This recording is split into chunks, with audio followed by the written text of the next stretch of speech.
ظاہر کیوں ہوئے دنیا میں اور کیوں آتے ہیں؟ ان کا سب سے بڑا مقصد دنیا میں آنے کا، جلوہ بار ہونے کا، وہ یہ ہوتا ہے کہ نظام خداوندی کو زمین پر قائم کریں. جس کی کائنات ہے اسی کی بات یہاں پر قائم ہونی چاہیے. اب یہ باتیں وقت کے ساتھ گزرتی جاتی ہیں اور لوگ بھول جاتے ہیں. آپ سب کو پھر میں یاد دلا دوں، میرے عزیز، میں نے بھی اور آپ نے بھی اللہ سے ایک وعدہ کیا ہے. ہماری روحوں نے اللہ سے وعدہ کیا ہے. جب اللہ تعالیٰ نے ہمیں پیدا بھی نہیں کیا تھا اس وقت ہماری روحوں کو بلا کر اس نے ایک وعدہ لیا، الست بربکم، کیا میں تمہارا رب نہیں ہوں؟ میں تمہارا مالک اور خالق نہیں ہوں؟ تو سب کی روحوں نے کہا تھا قالوا بلا وربنا، کیوں نہیں مولا، تو ہی تو ہمارا رب ہے. رب تعالیٰ نے فرمایا کیا تم اسی وعدے پر برقرار رہو گے دنیا میں جانے کے بعد؟ سب نے کہا تھا ہم وعدہ کرتے ہیں مولا اسی پر باقی رہیں گے. یہاں آنے کے بعد کتنے وہ لوگ ہیں جو اس کی ربوبیت کا اقرار کرتے ہوئے اس کائنات میں صرف اس کے گن گاتے ہیں. کفار و مشرکین تو وعدہ خلاف ہیں، توڑ دیے، انہوں نے اللہ کے علاوہ کسی اور کو خدا بنا لیا. لیکن تم نے اللہ اکبر تو کہا، زبان سے تو تم نے تسلیم کیا، لیکن تمہارا رہن سہن یہ بتاتا ہے کہ تمہارا مالک کوئی اور ہے. کسی اور کو راضی کرنے میں لگے ہوئے ہو، کسی اور کی دریوزہ گیری کر رہے ہو، کسی اور کی خوشامدی میں کھڑے ہوئے ہو. درباروں کے آستانوں کے دروازوں پر تمہارا کھڑا ہونا گھنٹوں پر کسی کو راضی کرنے کے لیے، یہ تمہارا عمل بتاتا ہے کہ تم نے رب اعلیٰ کو اکبر نہیں سمجھا. وعدہ تو تمہاری روحوں نے کیا تھا کہ تیرے سوا کسی کو ہم حاکم نہیں تسلیم کریں گے. حاکم اعلیٰ صرف اللہ ہے. اولیاء کاملین یہی بات یاد دلانے کے لیے آتے ہیں، پھر تمہیں یہ یاد دلانے کے لیے آتے ہیں. اور جس شان سے وہ دنیا میں آتے ہیں بچپن سے ہی ان کے حالات ایسے ہوتے ہیں کہ شریعت طاہرہ کی پابندی ان کے ہر قول و عمل میں نظر آتی ہے، ہر قول و عمل میں. اس لیے کہ ہم جس کی زمین پر ہیں اور جس کی آسمان کے نیچے ہیں، بات ہوگی تو صرف اسی کی ہوگی، بات ہوگی تو صرف اسی کی ہوگی. مجھے ایک بات یاد آتی ہے، سرکار مفتی اعظم ہند رحمۃ اللہ تعالی علیہ، آپ کے سامنے کوئی صاحب تقریر کر رہے تھے، یہ زمین سب کی ہے، ان کی بھی ہے، ان کی بھی ہے، ان کی بھی ہے. آپ نے کہا چپ رہو، زمین اللہ کی ہے اور صرف اللہ کا نام ہو. یہ سب کی ہمت نہیں بولنے کی. زمین اللہ کی ہے اور اللہ ہی کا، یہاں پر اللہ ہی کی بولی بولی جائے، اسی کے لیے زیب دیتا ہے. جس کے گھر میں رہ رہے ہو اسی کی بات کرو. عزیزان گرامی وقار، سرکار بغداد، ان کی کرامات اپنی جگہ پر، لیکن ان کی زندگی کے کچھ اہم گوشے میں لے کر آج حاضر ہوں. آج ہمارے حالات کے اعتبار سے بھی ضرورت ہے اس کی. جب آپ پروان چڑھتے رہے اپنی ماں کی گود میں، بہت جلدی آپ کے والد گرامی کا انتقال ہو گیا. آپ سے خود پوچھا گیا تھا غوث پاک سے، آپ کی جوانی میں یا جب آپ کا شہرہ بغداد میں بہت ہو گیا تب پوچھا گیا تھا آپ کو اپنے ولی ہونے کا احساس کب ہوا؟ غوث پاک سے ہی پوچھا گیا تھا آپ کو کب پتا چلا اللہ نے آپ کو ولایت کا یہ مقام عطا کیا؟ آپ فرماتے ہیں جب میں 10 سال کا تھا، مدرسے جاتا تھا تو غیب سے ایک آواز آتی تھی، افصحوا فی المجالس لولی اللہ. غیب سے آواز آتی تھی، اے لوگوں مجلس میں جگہ چھوڑ دو، اللہ کا ولی آ رہا ہے. یہ آواز صرف میں نہیں، میرے استاد بھی سنتے، وہاں بیٹھے شاگرد بھی سنتے، اور سب کھڑے ہوتے تھے، جگہ دیتے تھے. غوث پاک فرماتے ہیں جب ہر بار مجھے یہ آواز آنے لگی تب مجھے احساس ہوا کہ اللہ تعالیٰ نے مجھے ولایت کا تاج پہنایا ہے. پھر آپ کو لہو و لعب میں، کھیل کود میں نہیں رکھا گیا. فرماتے ہیں ایک بار میں صرف ایک گائے کی پونچھ پکڑنے کی کوشش کر رہا تھا، گائے پلٹ گئی، فصیح عربی میں کہنے لگی الہذا خلقت ام بہذا امرت یا عبد القادر، اے عبد القادر کیا تجھے اسی کام کے لیے پیدا کیا گیا یا تجھے اللہ نے اس کام کا حکم دیا کہ میری پونچھ پکڑے؟ غوث پاک فرماتے ہیں میں چونک گیا کہ یہ ایک جانور مجھ سے عربی میں بات کر رہا ہے. اور اس کے بعد وہ گائے خود کہنے لگی اے عبد القادر تجھے اللہ نے اپنی مخلوق کے لیے بنایا ہے، اپنے بندوں کو راہ راست پر لانے کے لیے. غوث پاک فرماتے ہیں اس کے بعد زندگی میں کبھی کھیل کود کی خواہش بھی نہیں آئی. کھیل کود کی خواہش بھی نہیں آئی, کبھی تصور بھی نہیں کیا. اور جب آپ جیلان سے نکل کر بغداد آئے, بغداد کے جو حالات تھے وہ آپ نے بہت قریب سے مشاہدہ کیا. میرے عزیزو, آج کے جو حالات ہیں نا, آج کے جو حالات میں نے پڑھا, اس سے بھی زیادہ ڈینجر حالات اس زمانے کے تھے. آج لوگ حالات کی شکایت کرتے ہیں, بہت سارے علماء مولانا ہم سے یہ کہتے ہیں حالات اب صحیح نہیں ہیں, ویسے نہیں ہے پہلے. میں تمہیں غوث پاک کے حالات بتاتا ہوں. اس وقت سیاسی حالات کیا تھے. اس وقت سیاسی حالات اتنے خطرناک ہو چکے تھے. بغداد میں شیعوں نے اپنا گڑھ جمایا تھا, یہاں تک کہ ہر عالم پر, ہر واعظ پر, ہر امام مسجد پر پابندی تھی. سیدنا ابو بکر صدیق اور حضرت عمر کا کوئی نام نہیں لے سکتا تھا, کوڑے مارے جاتے تھے. شیخین کا اگر کسی نے نام لے لیا کسی عالم نے, کوڑے مارے جاتے تھے. خلیفہ واثق باللہ تک یہ تاریخ چلی بغداد میں. اور سلطنتیں ٹوٹ چکی تھیں, سیاسی حالات اس قدر خراب ہو چکے تھے, چھوٹی چھوٹی ٹکڑیوں میں بٹ چکے تھے مسلمان. مصر کی طرف دیکھیں تو فاطمی حکومت قائم ہو گئی تھی, وہ اپنے آپ کو فاطمی کہہ رہے تھے. بغداد میں عباسی خاندان حکومت کر رہا تھا, اور وہ بھی سمٹ کر کے صرف بغداد کے اطراف رہ گئی بس. پھر ترکی کی طرف دیکھیں تو سلجوکی خاندان تھا, ایک ایک ٹکڑا حکومت کر رہا تھا, اور یہی آپس میں دست بگریباں تھے, ایک دوسرے سے لڑ رہے تھے. اور پھر پلس اس پر ایسا کہ بازنطینی جو عیسائی تھے, صلیبی تھے, ان سلطنتوں کو آپس میں لڑا کر کے اس قدر شدت پیدا کر چکے تھے کہ بغداد والا مصر نہیں جا سکے, مصر والا ترکی نہ آ سکے. پھر ادھر بخارا, سمرقند, نیشاپور, یہ جو رشیا میں ہیں آج, ازبکستان وغیرہ میں, یہاں الگ ایک سلطنت قائم تھی, اور ہند میں الگ کفرستان تھا. سب جگہ الگ الگ حالات تھے. اور مسلمانوں کے لیے اس زمانے میں ایسے حالات ہو گئے جیسے لاک ڈاؤن ابھی کا سیم. میں آپ کو بتا دوں سچویشن. لاک ڈاؤن میں کیا ہوا تھا معلوم ہے؟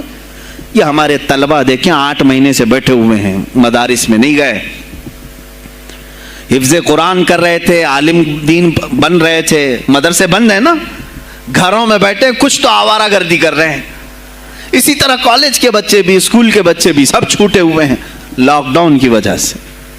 سیم یہی سچویشن اس زمانے میں ہوئی. بغداد علمی مرکز تھا, کوفہ اور بصرہ علم کے مرکز تھے. آپسی رنجشوں کی وجہ سے بادشاہوں کی طلبہ ایک جگہ سے دوسری جگہ کا سفر نہیں کر سکتے تھے. بغداد کے سارے مدرسے بند پڑے ہوئے تھے, کیونکہ طلبہ آ نہیں سکتے. کہاں سے آئے تم؟ مصر سے آئے, واپس جاؤ, اس سلطنت میں کیا کر رہے ہو؟ اس طرح کی سختیاں.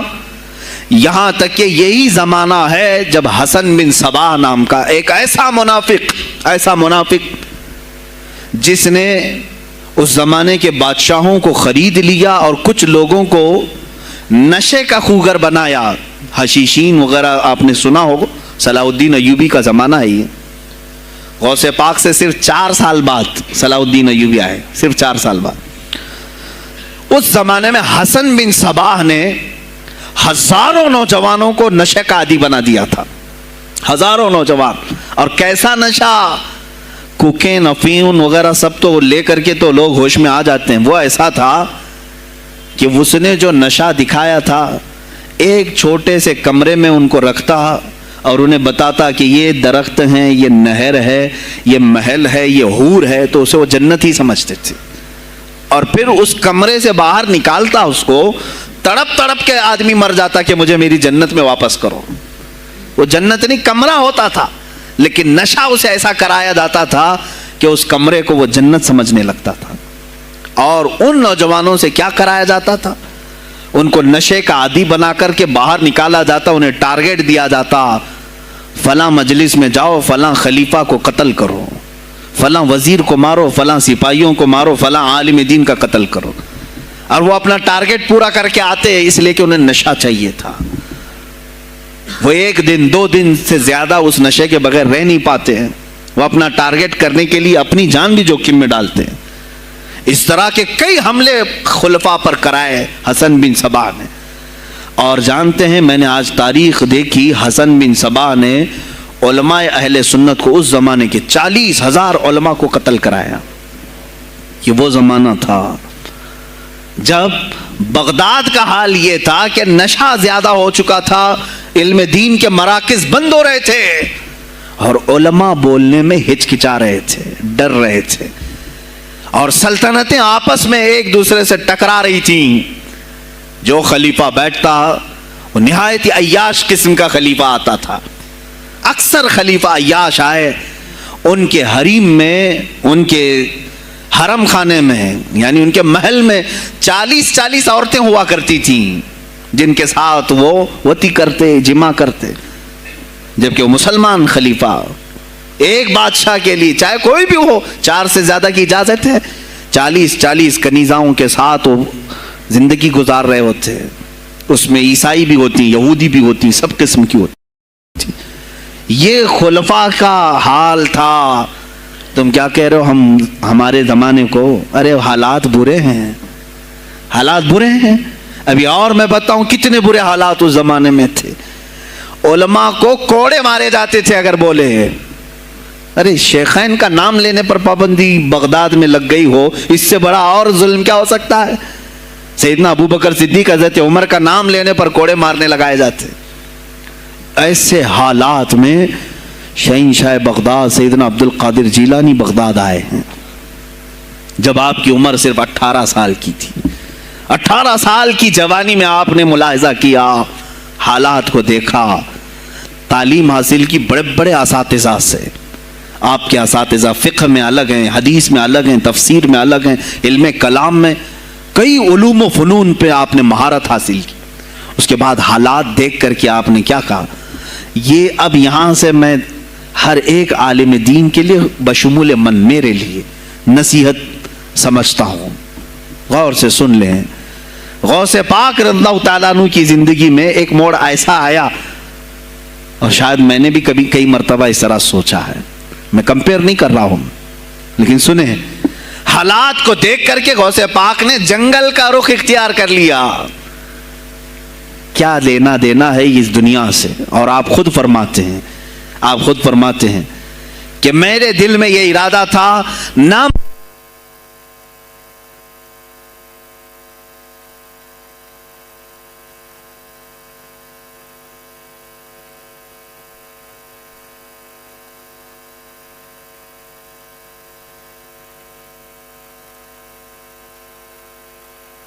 ہیں، میرا ارادہ ہوا جنگل میں ایسی جگہ رہوں کہ نہ مجھے مخلوق دیکھے اور نہ میں مخلوق کو دیکھوں، عبادت میں ایسے مصروف ہو جاؤں۔ جنگلوں میں آپ عبادت کرتے رہے، لیکن فرماتے ہیں مجھے غیب سے آواز آئی اللہ رب العزت کی طرف سے، کہا اے بندے قادر، آپ کا نام ہی عبد القادر ہے، اے قادر کے بندے، تجھے اللہ نے جنگلوں کے لیے نہیں بنایا، امت مصطفیٰ کی رہنمائی کر، خلق خدا تجھ سے نفع حاصل کرے، واپس آ جا۔ غوث پاک فرماتے ہیں میرا ارادہ تو تھا کہ میں اپنی زندگی اللہ کی یاد میں فنا کر دوں، لیکن میں شہر صرف اس لیے واپس آیا کہ جنگل میں صرف میری اصلاح ہو سکتی ہے، شہر میں پوری امت کی اصلاح ہو سکتی ہے۔ علماء کے لیے یہی آج نصیحت ہے، تم چاہے تو گدی نشین بن جاؤ، سجادہ نشین بن جاؤ، جھولی نشین بن جاؤ، جنگل نشین بن جاؤ، ہو سکتا ہے تمہارے اپنے فائدے کے لیے تم سوچ سکتے ہو۔ میں نے ابھی یہ کہا، میرے دل میں ارادہ تھا کہ گوشہ نشین ہو کر کے اپنی عبادت کریں، اپنی آخرت کی فکر کریں، نہیں، علماء کو اللہ تعالیٰ نے علم عطا کیا ہے امت مصطفیٰ کی رہنمائی کے لیے، یہ امانت ہے، چاہیں تو بھی چھپ نہ سکیں۔ عزیزان گرامی وقار، غوث پاک رضی اللہ تعالیٰ عنہ واپس بغداد آئے۔ اچھا وہ اتنی عبادتوں کے عرصے میں جانتے ہیں کہاں کہاں کا سفر نہیں کیا انہوں نے؟ جنگلوں کا سفر، صحراؤں کا سفر، بیابانوں کا سفر، یہاں تک کہ سری لنکا کی سرزمین تک پہنچے، ملتان تک آئے۔ یہ تاریخ کی کتابیں بتاتی ہیں آپ نے پیدل یہ سارے سفر کیے، پھر واپس اسی بغداد آئے جہاں کے حالات بڑے ہی کشیدہ تھے، اور خلفائے وقت کے خلاف زبان کھولنا یہ آگ سے کھیلنے کے برابر تھا، آگ سے کھیلنے کے برابر تھا۔ اور سب سے بڑا مسئلہ تو غوث پاک کے لیے یہ تھا کہ آپ بغداد کے نہیں تھے، عراق کے نہیں تھے، آپ جیلان سے آئے تھے۔ جیلان ایران میں ہے۔ اس زمانے میں طبرستان ایک صوبہ تھا، طبرستان کا ایک شہر جیلان تھا۔ جیلان سے آئے ہوئے تھے بغداد میں۔ آپ کی زبان فارسی تھی۔ فارسی زبان کا ایک طالب علم بغداد میں آیا ہے، اور بغداد پورا عربیوں کا ہے، فصیح عربی بولنے والے لوگ، اور نہایت ہی عیاشی میں پڑے، ان کی اصلاح کیسے کریں۔ دل میں بار بار یہ احساس ہوتا۔ غوث پاک فرماتے میری زبان فارسی تھی اور ان کی زبان عربی ہے، میں ان سے خطاب کیسے کروں، ان کو اصلاح کے راستے پر کیسے لاؤں۔ بار بار سوچتے تھے، لیکن دل میں ایک درد ہوتا تھا کہ امت مصطفیٰ کو اس حال میں نہیں چھوڑنا چاہتا۔ ایک دن ایک مسجد میں غمگین حالت میں سوئے، ظہر کا وقت تھا، نماز پڑھ کر کے آپ آرام کر رہے ہیں، اور جیسی آنکھ بند ہوئی سرور کائنات صلی اللہ علیہ وسلم تشریف لائے۔ پوچھا عبد القادر کیوں غمگین ہے میرے بیٹے؟ کہا کہ یا رسول اللہ صلی اللہ علیہ وسلم زبان میری عجمی ہے، فارسی، میں عربیوں کے بیچ بیٹھا ہوں، اصلاح کرنے کی کوشش کرتا ہوں، لیکن مجھے یہ عجمی سمجھیں گے۔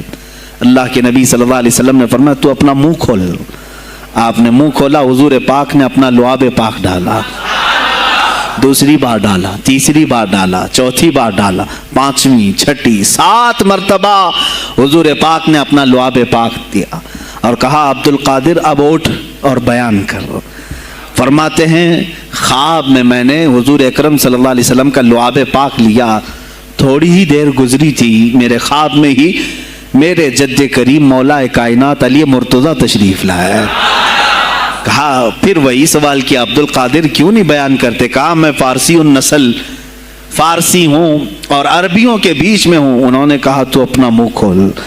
باب العلم، باب مدینۃ العلم، علی کرم اللہ وجہہ الکریم اپنا لعاب پاک ڈالتے ہیں، 1 بار، 2 بار، 3 بار، 4 بار، 5 بار، 6 بار، بس کیا۔ غوث پاک نے کہا نانا جان نے مجھے 7 مرتبہ پلایا، آپ نے 6 مرتبہ۔ علی کرم اللہ وجہ الکریم فرماتے ہیں میں برابری تو نہیں کر سکتا، وہ رسول کائنات ہیں۔ عزیزان گرامی وقار، غوث پاک فرماتے ہیں پھر میری آنکھ کھلی، اور اسی جامع مسجد میں جب میں کھڑا ہوا اور خطاب کے لیے لوگوں کو پکارا تو دیکھا ادھر سے بھی مخلوق آ رہی ہے، ادھر سے بھی آ رہی ہے، سامنے سے بھی آ رہی ہے۔ مجمع اتنا کثیر کہ تل دھرنے کی جگہ مسجد میں نہیں تھی، اور جب آپ کا خطاب ختم ہونے کو تھا لوگ اپنے کپڑے پھاڑنے لگے اور بے ہوش ہونے لگے۔ اتنی تیر بہدف کلمات تھے کہ سیدھے سینے میں پیوست ہو جاتے، دلوں میں اتر جاتے۔ اس کے بعد وہی دن تھا سیدنا عبد القادر جیلانی کو لوگوں نے ہاتھوں ہاتھ اٹھایا۔ بغداد میں شہرا ہو گیا کہ کوئی ایک اجمی آیا ہے اور عربیوں پر فوقیت لے گیا ہے، سارے عربی اس کے سامنے دنگ رہ گئے ہیں، کوئی عربی اس کی فصاحت کو نہیں پہنچ پاتا ہے۔ کئی لوگ امتحان کے لیے بھی آئے، ایسا نہیں ہے کہ غوث پاک کو یوں ہی چھوڑ دیا گیا۔ میرے عزیز تم تو 1000 سال کے بعد کرامتیں سنتے ہو نا، یہی لگتا ہے کہ غوث پاک بہت کرامتوں کے مالک تھے، بہت بڑے عالم اور بڑے ولی کامل تھے، کچھ نہیں ہوا ہوگا ان کے ساتھ۔ ہمارے سے زیادہ خطرے انہوں نے مولے ہیں، ہم سے زیادہ حاسدین ان کے تھے، دشمنی کرنے والے اپنوں میں بھی بہت سارے تھے۔ غوث پاک رضی اللہ تعالیٰ عنہ کا جب خطاب شروع ہوا، کیا ایک خطیب جب مشہور ہونے لگے تو دوسرے مولوی خاموش رہ جائیں گے؟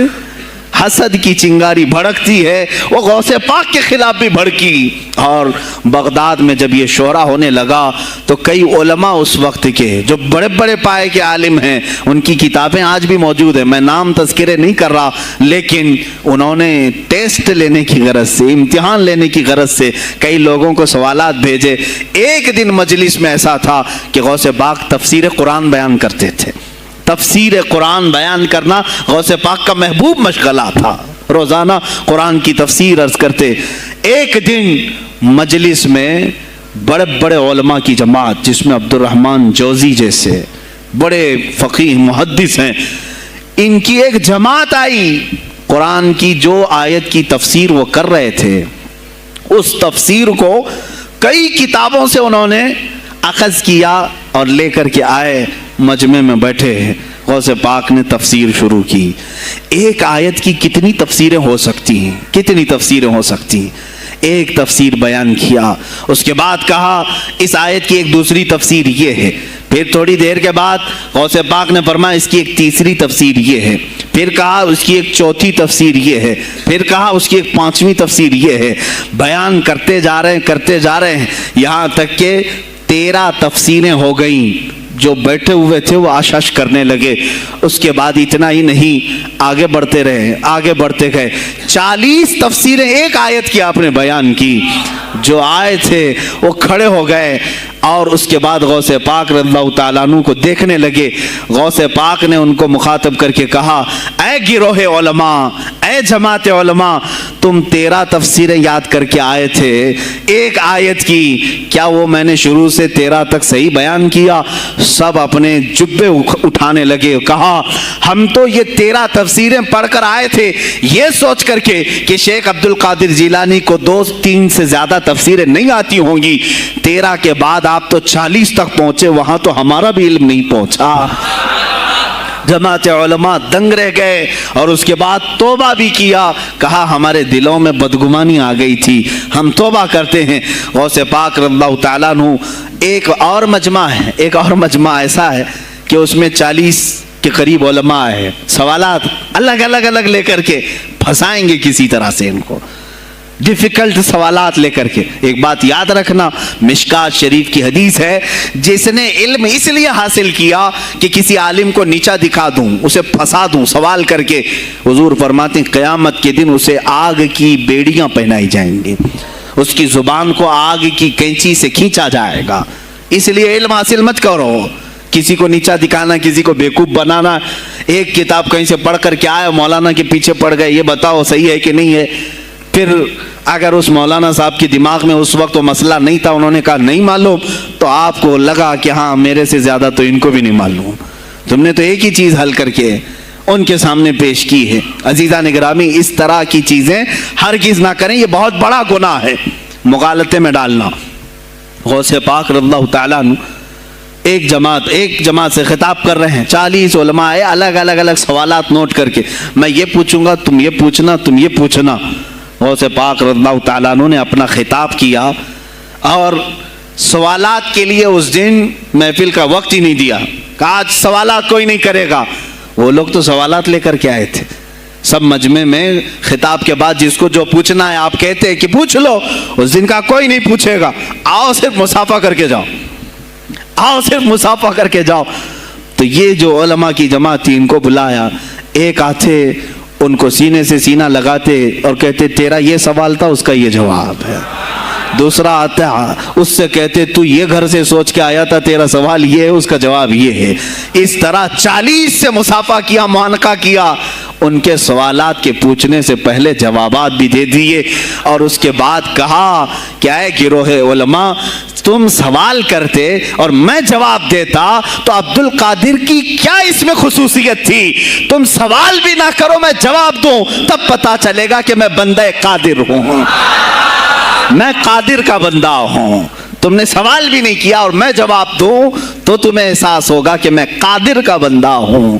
اللہ رب العزت کا کی صفاتی نام ہے۔ عزیزان گرامی وقار، علماء نے تنگ کیا، پریشان کیا، آپ کے مجموعوں کو روکنے کی کوشش کی، لیکن ایسا نہیں ہے کہ غوث پاک نے ہر ایک کو اپنی کرامت سے زیر کر دیا ہو، ان علماء کو پورا سلا دیا ہو، نہیں، فیس کیا ہے، مقابلہ کیا ہے، پریشانیاں اٹھائی ہیں، اور خلفاء کے وقت کے سلاطین کی بھی بہت ساری ایسی سختیاں تھی جس کو آپ نے برداشت کیا۔ کئی لوگوں نے آپ پر پابندیاں لگانے کی کوشش کی تھی، یہ تو سرکار غوث پاک کی استقامت تھی کہ آپ جمے رہے، اور سب سے بڑا کام آپ کا کیا تھا معلوم؟ خانقاہ کے گدی نشینوں غور سے سنو، جو غوث پاک کا نام لیتے ہیں، سرکار غوث پاک رضی اللہ تعالیٰ عنہ کی اس صفت کو میں بیان کروں تو یہ بغلیں جھانکیں گے۔ ابھی غوث پاک نے سب سے بڑا کردار کیا کیا جانتے ہیں آپ؟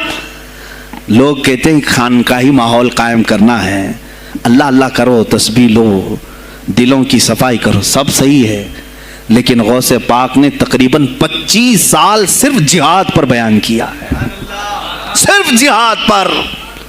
کہا کہ اے گروہ مسلمین, تم پر اللہ نے ذلت مسلط کر دی ہے اس لیے کہ تم نے کوششیں ترک کر دی ہیں. حکومتوں کو صحیح کرنے کے لیے آپ نے باغ ڈور سنبھال لی تھی. غوث پاک جب بیان کرتے منبر سے تو وقت کا جو تخت تھا وہ بھی ہلنے لگ جاتا تھا. خلیفہ مستنجد باللہ, اس زمانے کا خلیفہ ہے, اور تنگ آ گیا غوث پاک کے پاس. جب وہ بیان کرتے اور ان کی عیاشیاں کھول کھول کر کے ذکر کرتے تو لوگوں میں اب احساس جاگنے لگا, کوئی تو اللہ والا آیا ہے جو نظام خداوندی قائم کرنے کی بات کر رہا ہے, نظام مصطفیٰ قائم کرنے کی بات کر رہا ہے. بغداد کی یہ حالات جب ہونے لگے, میرے عزیزو, سلطان الاولیاء غوث پاک کی ہی شہ پر, جانتے ہیں صلاح الدین ایوبی جیسا ایک مرد مجاہد پیدا ہوا ہے. یہ آپ کی تحریک تھی, غوث پاک کی تحریک تھی کہ جب بازنطینی عیسائیوں سے آپ نے اپنی پوری امت کو آگاہ کیا کہ تم سو رہے ہو, تم اپنی عیاشیوں میں ہو, تم اپنے نشے میں ہو, تمہارا دشمن تاک میں لگا ہے, گھات لگا کر کے بیٹھا ہے. اور ہوا بھی یہی کہ غوث پاک کے وصال کے صرف 10 سال بعد صلیبیوں نے حملہ شروع کر دیا بغداد پر, مصر پر, ترکی پر, ہر جگہ. اور یہی حملے کی وجہ تھی صلاح الدین ایوبی جیسا مرد مجاہد کھڑا ہوا, اور پھر انہوں نے پورے بیت المقدس کو فتح کر کے اپنے سر ایک صحرا باندھا. آج تک امت اس کے احسان کو یاد کرتی ہے. میرے عزیزو, غوث پاک کے زمانے کے ہیں صلاح الدین ایوبی. اتنا ہی نہیں, آپ ہی کی تحریک تھی, غوث پاک کی تحریک تھی کہ تم جوانوں کو تیار کرو, تمہاری زندگی عیاشی کے لیے نہیں, اللہ کا نظام قائم کرنے کے لیے ہے. تم اللہ کا نظام قائم کرنے کے لیے آئے ہو دنیا میں, کیونکہ اللہ نے تمہیں خلیفۃ اللہ کہا ہے. اللہ کے تم خلیفہ ہو, تم نائب ہو اللہ کے. تم یہاں پر اپنی موج مستی کے لیے نہیں آئے. اب اس زمین پر بات ہوگی تو صرف میرے مولا کی ہوگی, اس زمین پر بات ہوگی میرے مصطفیٰ کی ہوگی. یہ سیدنا عبد القادر جیلانی کا اعلان تھا. ہے کوئی آج پیران اسلام وہ اعلان کریں کہ آج اس زمین پر صرف ہم ناموس رسالت کی بات کریں گے؟ کون ہے؟ کیوں بیٹھے ہو؟ غوث پاک سے اگر تمہاری ادنا سی نسبت ہے تو پھر تمہیں اپنے جوانوں کو, اپنے مریدوں کو یہ سکھانا ہوگا کہ موٹے موٹے نذرانے دینے سے نہیں چلے گا, اپنی گردنیں حضور کو پیش کرنے کے لیے تیار کرو. تم تیار ہو جاؤ اپنا خون اور اپنی گردن بارگاہ مصطفیٰ میں دینے کے لیے. یہ آج تربیت دو, ورنہ پھر دشمن تمہیں کچا چبانے کے لیے تیار ہے, کچا چبانے کے لیے تیار. عزیزان گرامی, میں غوث پاک کی تحریک آپ کو بتا دوں کون سی تحریک تھی. وہ صلاح الدین ایوبی جو بیت المقدس فتح کیا, یہ غوث پاک کی تحریک ہے. اور پھر چند سالوں کے بعد پورے عالم اسلام میں جو خلافت عثمانیہ قائم ہوئی, غازی ارطغرل جو آئے, یہ تحریک بھی غوث اعظم کی پیدا کی ہوئی تھی. آپ نے جوانوں کو متحرک کیا تھا اور پھر امت کا وہ شعور بیدار کیا تھا جو ان میں مردہ کر چکے تھے کچھ حکومت کے کارندے. میں سمجھتا ہوں اس وقت جتنے خلفاء بیٹھے ہوئے تھے خلافتوں پر, تخت پر, جو نام کے مسلمان تھے, یا اس کو ہماری زبان میں سمجھ لیں سب کانگریس کے تھے, جو منافق تھے, یعنی دکھتے تھے بس, لیکن اندر سے سب نفاق ہوتا تھا, نفاق ہوتا تھا. ہاں میں صاف کہوں گا, بغداد میں بھی کانگریس کا خلیفہ رہا ہوگا, مصر میں بھی اور ترکی میں بھی اور نیشاپور میں بھی, اس لیے کہ مسلمانوں کے خون چوس کر کے تخت پر بیٹھ تو جاتے لیکن پوری زندگی گزر جاتی, میرے مصطفیٰ کا نام تک نہیں لیتے تھے. ان کو بٹھاتے تھے مسلمان. آج آپ بھی تو یہی کر رہے ہیں, یہی کر رہے ہیں. ہم اپنا اپنا سمجھ کر کے جن کو اوپر تک بٹھاتے ہیں, پوری زندگی چھان مار کر کے دیکھ لو کب یہ نظام قرآن کی کبھی بات کیا ہے؟ کبھی میرے مصطفیٰ پر آنے والی آنچ کے لیے کھڑا ہوا ہے؟ کوئی نہیں کھڑا ہونے والا ہے. ان کے سفید کرتے اور ان کے سفید پاجامے سب کفن بن کر رہ جائیں گے اور کچھ بھی نہیں ہوگا.